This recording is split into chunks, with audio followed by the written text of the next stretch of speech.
Yeah, so Magnus Fit, Dr. Alderman.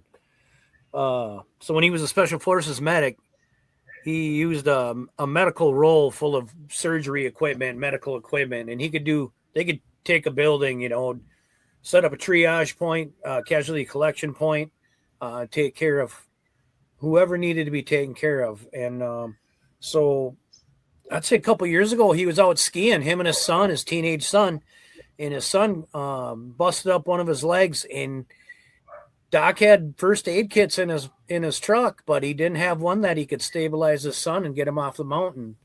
And so this is a first aid kit that he came up with that covers basically any kind of emergency that you would come across for I would say for the average person.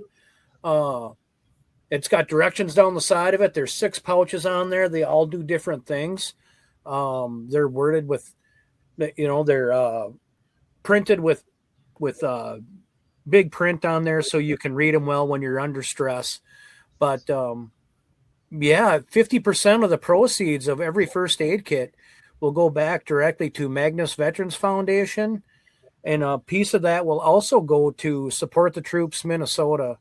So we're partnered up with Support the Troops Minnesota as well, and Paul Ferris Jellyfish Graphics up in Princeton. He came into Magnus to see what Magnus was about one day, and Doc and I were working on this first aid kit, and he said, "Well, let me take one back and see, because our manufacturing costs were high, and we didn't want to go with a foreign made product."